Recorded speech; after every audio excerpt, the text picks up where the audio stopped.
काल वाशी पोलीस स्टेशनच्या हद्दीमध्ये रात्रीच्या दरम्यान अनोळखी व्यक्ती हे अंमली पदार्थाची विक्रीसाठी वाहतुकीसाठी येत असल्याची गोपनीय माहिती मिळाली होती। त्याच अनुषंगाने सापळा रचून 3 व्यक्तींना ताब्यात घेण्यात आलेला आहे। त्यांच्याकडून जवळपास 13 किलो हायड्रो गांजा जवळपास 13 कोटी रुपयाचा जप्त करण्यात आलेला आहे। एकूण 13.5 कोटी रुपयाचा माल यामध्ये जप्त करण्यात आलेला आहे। यातले 2 आरोपी पुण्यामधले आहे आणि एक उल्हासनगर मधला आहे।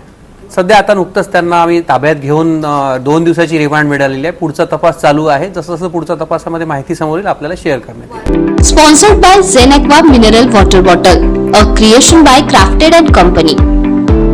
यामध्ये ड्रग्सच्या संदर्भात संपूर्ण राज्य शासनाचीच 0 टॉलरन्स पॉलिसी आहे। त्या अनुषंगाने प्रत्येक पोलीस स्टेशनच्या हद्दीमध्ये अँटी नार्कोटिक स्क्वॉड तयार करण्यात आलेला आहे पूर्ण आयुक्तालयामध्ये आणि त्या अनुषंगाने ह्या सगळ्या कारवाया मोठ्या प्रमाणात करण्यात येत आहे।